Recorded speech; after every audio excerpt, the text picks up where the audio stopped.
it's me, the parenting guru, Alyssa Worrell, and I'm super excited to be back again. I'm so excited about what God is doing in the lives of parents and how the parenting guru and all of you are making changes in the lives of your children.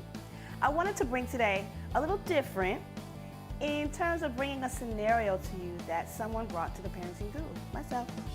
And today we're going to be talking about how to take your kid to another level of accountability. Now, just for purpose of the scenario that we're talking about, it's a 9th grader and a 7th grader. So you have some idea of how old they are and where they might be transitioning in their world. Well, this mom called me up and said, hey, I've gone back to work. I've normally been home with my kids all this time and things have changed. How do I get things in balance? How do I keep stress from myself to my kids, bouncing off my husband, and the whole house just going array? Well, the first thing we looked at was her. And I began to ask her, well, why is it that you started schooling your children anyway? Because she's a homeschool mom. And you can use this example across the board. And she's kind of quiet over the phone. And I said, you know what? I'm glad you were quiet, because that's the thing I'm talking about. You have to really take yourself back to why you're doing what you're doing with your children. Your kids are homeschooled, and you need to really go back to your first love of why you and your husband sat down and decided this was going to be our choice. This was going to be our quality of life. And just because you have transitioned out of the home and your husband is now there, it shouldn't be any more challenging per se. You might have situations and scenarios that change, but it shouldn't be an increased level of stress. It shouldn't be an increased level of where nobody's getting along, nothing is going well. We need to look at you. And so as we began to walk through things, I asked her, well, tell me how your day goes. She said, well, I get home at a certain time and I'm going through the homework and I'm asking them what they're doing. And she went on for like 2 minutes. And I said, you know what, let's stop. Let's look at what's really going on. If God has transitioned your family for you to be out of the home and your children are still being homeschooled, then you need to look at what God is saying. Obviously, there's a level of maturity that God wants in your children and also in you. As you look at accountability when it comes to our children, we have to look at where they are in their lives. What developmental stage are they in? And if you've never asked yourself these questions, it's a great time to do that. She has a 9th grader and a 7th grader. Well, now when it comes to homework and doing things, it should no longer be mom is right there, right at the pen while they're writing. It should now be about conversation.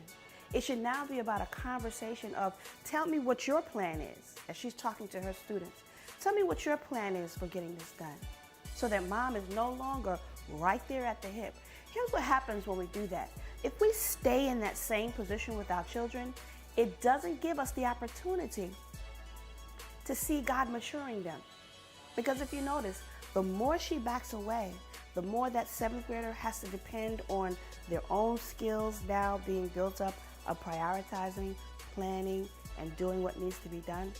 And then that 9th grader has to really begin to prioritize, plan, put things first and what needs to be done. Along with now, that 9th grader has moved up in a level of accountability because he is now the main sibling with the younger sister. When you put all those things together, you have to really take it step by step. As our young people move from one stage to another, we really have to go back and ask the Lord, what's your plan for our kids? What do you see for them? And many times as parents, we forget to do that part because we really believe that we're the only ones raising them. And we're not. We're co-parenting per se with God. And believe it or not, God is parenting us simultaneously. But my point is this: as you are transitioning your kids to another level of accountability, begin to look at where they are. Begin to have conversations so that it's no longer confrontation. Begin to put on them the pressure about thinking differently. You've taken time to put so much into your children. Why would you then stand and hover over them versus allowing the pressure or the change to change them? Let's look at another scenario. Conversation versus confrontation.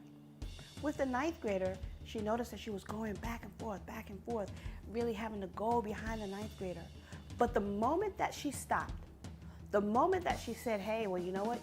You let me know what you're going to do. She said she noticed a change in that young man.